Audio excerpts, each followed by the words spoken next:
S'il y en a un dont la sagesse n'est pas encore arrivée avec le temps, c'est bien lui. Toujours aussi mordant que les premiers temps. Benoît Dutrisac. Ah ouais donc, M. Moranville-Ouellette, bonjour. Mais là, il t'a eu aujourd'hui. Il a allumé la lumière d'avance pour que tu mettes ton casque, puis c'était même pas fini le thème. Non. Tristan, il était... Fais pas ça, je suis un professionnel. Oui. Essayez pas ça à la maison, mais moi, c'est pas Les autres le feront pas, mais vous, M. Dutrisac, j'ai rarement le casque en retard. Exact. Tu veux nous parler de TikTok, Alex? Oui, c'est rare que je veux parler précisément de TikTok, mais bon, pour une fois, quand ils font un bon coup, faut dire quand même que la législation, évidemment parlementaire en Europe l'a obligé à le faire, mais quand même, maintenant qu'ils font un bon coup, on va le souligner. TikTok sont en train de développer des outils pour leur permettre de découvrir, puis surtout d'identifier quels sont les logiciels puis les vidéos qui sont utilisés pour faire des hyper-trucages sur TikTok en tant que tel. Donc, pour identifier les images qui sont générées par l'intelligence artificielle. Parce qu'en ce moment, évidemment, sur un peu toutes les plateformes, si quelqu'un vous envoie une image, un hyper-trucage, c'est vraiment le mot qui est utilisé pour ça, là, un deepfake en anglais. Je résume un tout petit peu ce que c'est. C'est, on va prendre des images, on va prendre de l'audio également, qu'on va mettre ensemble, des fois même de la vidéo, pour générer ce qui semble être un contenu complètement authentique. Et pourtant, il l'est pas du tout. C'est l'IA qui a créé tout ça, puis c'est de plus en plus sophistiqué, de plus en plus difficile à identifier. Mais là, ce qu'on veut, c'est forcer tout le monde, lorsqu'ils mettre en ligne un contenu généré par l'intelligence artificielle, mais qui a un petit tag, là, comme une petite mention, un petit drapeau qui va être mis dessus, une étiquette pour dire, regardez, ce que vous regardez là, ça peut être divertissant, fait beaucoup vous amuser avec tout ça, mais il s'agit quand même d'un contenu d'intelligence artificielle. La faiblesse dans toute cette mesure-là, c'est que TikTok, la compagnie dit, c'est aux producteurs de contenu eux-mêmes d'appliquer cette étiquette-là. Bon. Ils ne sont que la plateforme. Ouais. Ils font juste passer par eux. C'est comme une autoroute. Ouais. C'est pas l'autoroute qui fait des excès de vitesse, c'est les automobilistes. Oui, exact. Benoît, exact. C'est la logique qu'ils utilisent, mais ils ont quand même évoqué la possibilité de commencer à créer des outils d'intelligence artificielle, bien évidemment, pour détecter l'intelligence artificielle. Puis c'est l'endroit dans lequel on est un peu rendu, Benoît. C'est ce qui est spécial quand on parle d'IA, c'est que c'est une technologie qui est complètement vertigineuse. On n'en a pas vu les bouts, les tenants et les aboutissants encore. On peut s'inquiéter sur les dérives de l'IA, on peut s'inquiéter sur ce qui s'en vient, puis il faut le faire. Mais après ça, c'est qu'à peu près toutes les solutions qu'on trouve durables à moyen et à court terme, c'est on va utiliser l'intelligence artificielle pour contrer l'intelligence artificielle. Utilisons le problème pour régler le problème. Puis c'est évidemment assez problématique. Merci de réfléchir de cette manière-là, mais c'est quand même intéressant, surtout qu'il y en a eu des hyper-trucages, des deepfakes qui sont devenus viraux dans les derniers temps. Oui, mais on l'a su, on le savait, là. Oui, on le savait. Personne n'a été berné. Mais oui et non, en même temps. Tu te souviens quand la photo du pape est sortie, Pape François avec son manteau bouffant Balenciaga blanc? Tu ris, mais ça a été... Dans les premières heures où ça commençait à être repartagé, il y avait des millions de clics puis de visionnements là-dessus, puis il y avait des gens qui étaient comme « Wow! » Puis non, ironiquement, ils étaient comme « Mon Dieu, le pape, il a donc bien du style, il s'est donc bien modernisé, le vieux schnock, maudit. » Mais finalement, c'était assez facile de voir que c'était un hyper-trucage, puis en ce moment, il y a encore des trucs qui permettent de le faire. Puis je pense que c'est quand même important de les rappeler pour ceux qui, des fois, se demandent, voyons, cette image-là, c'est-tu vrai? Les mains. Les mains, en ce moment, l'intelligence artificielle a encore de la misère en maudit à être capable de les générer. Fait que souvent, il va y avoir comme un doigt de trop, un doigt de moins. Tu vas avoir des doigts qui sont collés, qui sont normalement longs.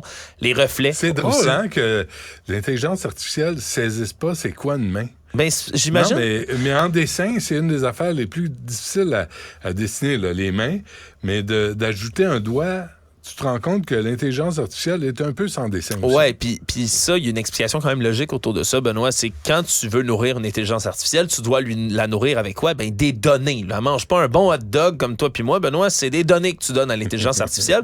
Puis plus tu en donnes, mais plus elle devient performante. Ouais, mais on lui a dit, une main, ça a 5 doigts.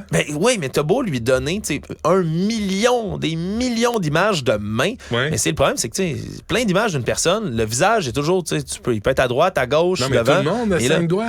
Mais pense au mouvement de ta main. Pense aux doigts qui peuvent aller dans à peu près toutes les directions. Être collés, décollés.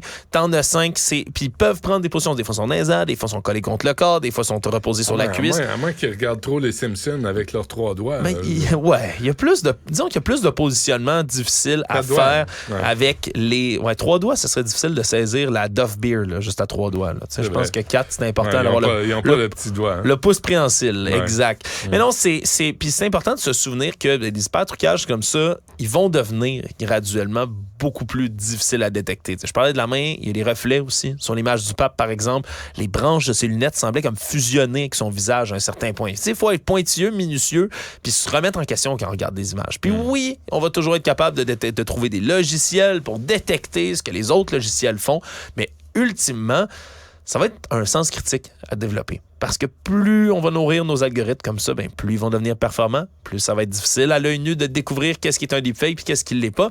Puis des fois, ben, ça prend des tournures carrément inquiétantes de l'hypertrucage. Il y a beaucoup de pédopornographie qui se fait maintenant par hypertrucage. Ça c'est absolument... avec raison. Je pense que c'est la bonne réaction à avoir là, parce qu'il y a des parents maintenant qui s'inquiètent de mettre des images de leurs enfants sur les réseaux sociaux. Puis avec raison, le Conseil canadien de la protection à l'enfance a émis un avertissement plus tôt cette année en disant exactement ça. Ils ont dit, ça se peut, il y a des chances sont non nulles que le visage de votre enfant soit pris pour le mettre sur le corps d'un autre enfant dans de la pédopornographie puis qu'on l'utilise pour en créer comme du nouveau contenu. Ouais, c'est absolument dégueulasse, mais c'est les dérives qui peuvent venir avec ça. Autant qu'il y a des trucs qui sont rigolos, hein, le manteau du pape ou encore... Ça m'a tellement fait rire. Les vidéos des... si tes enfants n'ont pas vu ça, là, je pense que c'est quelque chose qui est toujours drôle à leur montrer. Ils ont fait le deepfake avec la voix de 3 des personnes qu'on a le plus entendu parler dans le monde quelque part dans les dernières années. Donald Trump, Barack Obama et Joe Biden. Comme s'ils jouaient les 3 ensemble à Minecraft, par exemple. Ça a été fait, là, puis c'est...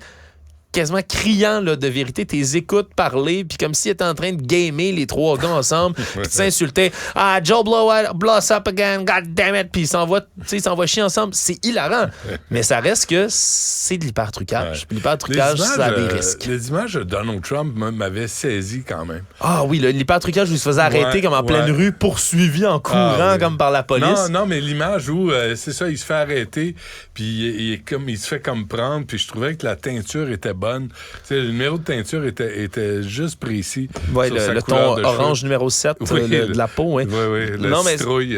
Exact. Mais c'est un peu terrifiant de voir qu'est-ce qui s'en vient avec les hypertrucages comme ça. Je suis content de voir que des législations comme celle, en ce moment, comme je le dis, pas au Royaume-Uni, ma foi, mais en Europe, qui prend des décisions législatives puis qui n'ont pas peur de mettre leur culotte. Puis je comprends que c'est plusieurs pays ensemble, l'Union européenne, mais qui n'ont pas peur dans les dernières années de mettre leur culotte puis de dire aux grands géants, aux grandes compagnies du monde, « Hey, ce que vous faites, vous allez être réglementé par nos lois, puis vous n'avez pas le choix. » On est coincé ici au Canada puis au Québec avec notre bras de fer contre Meta. Puis heureusement qu'en ce moment, on tient notre bout, mais ça va nous prendre des alliés comme ça, comme l'Union européenne. Là-dedans. Moi, ce qui m'inquiète là-dedans, c'est l'équivalent du revenge porn. Puis qu'on utilise l'intelligence artificielle pour se venger d'un ex ou d'une ex. Et ça peut être vraiment très laid. Absolument. Ça fait partie vraiment de ces dérives-là. D'où l'importance d'apprendre à reconnaître le contenu qui est généré comme ça par l'intelligence artificielle. Pour un épisode de mon balado, justement, qui aborde ce dossier-là, je m'étais entretenu avec Jean Groix de l'École des médias de l'UQAM. Puis lui me disait, regardez, même pour le contenu tout court, là, même si c'est pas une image, une vidéo, que ce soit des faux articles écrits par ChatGPT et tout, il dit, c'est pas tant, faut qu'on pense en dehors de l'intelligence artificielle, faut pas qu'on se fie sur elle pour être capable d'en détecter plus. Il dit, donnons-nous à place, au lieu de les détecter, authentifions le contenu qui, lui, est absolument réel. Parlant, entre autres, d'utiliser la technologie blockchain qui est utilisée, par exemple, pour les crypto-monnaies, qui est des blocs de données comme inviolables, là, que tu peux pas recopier ailleurs, puis qui pourraient être utilisés, par exemple, pour dire, regardez, tel journaliste sérieux a fait tel dossier, il est vérifié, vous pouvez le voir comme ça c'est incopiable. Vous avez la certitude que c'est pas n'importe quoi qui a été créé. Donc, il y a des solutions qui existent, mais il va falloir y penser en société, puis vite. Alexandre Moranville-Ouellette, merci. Merci à Sybelle Olivier, Tristan Brunet-Dupont, Jean-François Roy. Merci de participer à cette émission, puis on se reparle demain.